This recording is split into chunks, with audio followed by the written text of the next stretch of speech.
Ladies and gentlemen, welcome to the Finding Asheville podcast with Nathan Miller.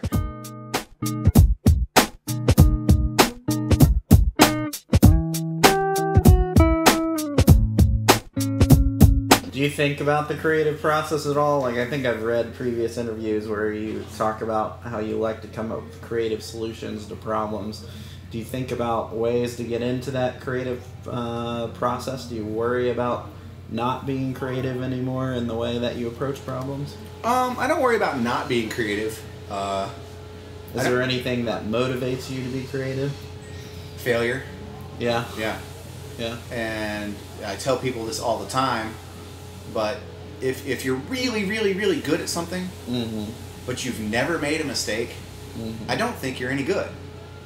Because the guy that makes a huge mistake and can still fix it to where you never know or the problem has gone away, that guy's really good. Yeah. So you know, you have to experiment, you have to try things, you have to try new things. But I'm kind of the mindset that those failures push us even harder than we would normally think about. We're a society that doesn't encourage failure. Yeah. You know, every kid gets a trophy, participation trophy. Yeah, I was going to say, where do you think you learned that? I mean, I was a pretty good failure, Yeah. you know, for a long time. And so this was pre getting trophies for failing. Yeah. And I don't think I was jealous of anybody's trophies, but definitely did not want to.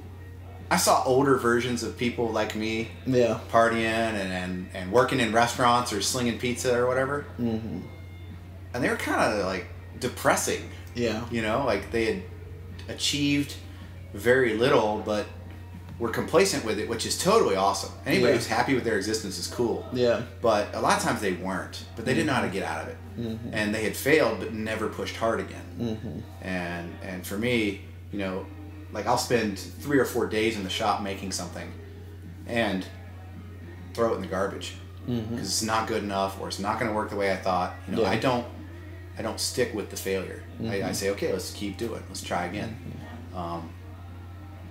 And I think a lot of successful people who are mechanically minded think that way. Yeah. You know, you created something and it didn't work, but when it does work, that's when you're successful, both financially and mentally, and you're proud of it. You know, if you created a particular item or a service for somebody and it flopped, you're not going to stick with it. You know, that's kind of a bummer.